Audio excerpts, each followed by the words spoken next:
Luxury gold తక్కువ ధరలో Mukunda jewellery factory outlet. No making charges. Telangana రాజకీయాల్లో ప్రధానమంత్రి నరేంద్ర మోదీ పర్యటనలు ఎప్పుడూ ప్రత్యేక ఆసక్తిని రేకెత్తిస్తుంటాయి. ఈసారి కూడా ఆయన పర్యటనకు ముందే ఒక ఆసక్తికర పరిణామం చోటు చేసుకుంది. ప్రధాని పాల్గొనే బహిరంగ సభ పేరు విషయాల్లో ప్రధానమంత్రి కార్యాలయం జోక్యం చేసుకోవడం రాజకీయ వర్గాల్లో చర్చనీయాంశంగా మారింది. మొదటగా తెలంగాణ బీజేపీ ఈ సభకు జనాగ్రహ సభ అనే పేరు నిర్ణయించింది. సాధారణంగా జనాగ్రహం అనే పదం నిరసనలు లేదా వ్యతిరేకతను సూచించే సందర్భాల్లో వాడతారు.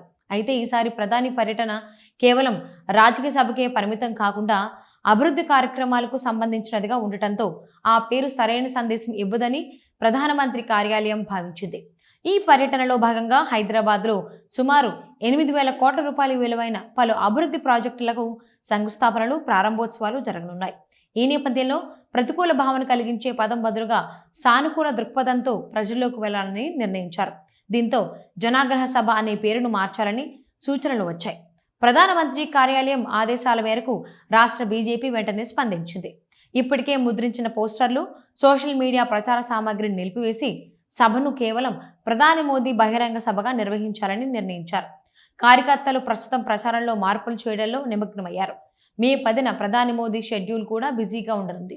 మధ్యాహ్నం బేగంపేట విమానాశ్రయానికి చేరుకుని అధికారిక కార్యక్రమాల్లో పాల్గొంటారు. అనంతరం సికింద్రాబాద్లోని పరేడ్ గ్రౌండ్స్లో నిర్వహించే భారీ బహిరంగ సభకు హాజరవుతారు.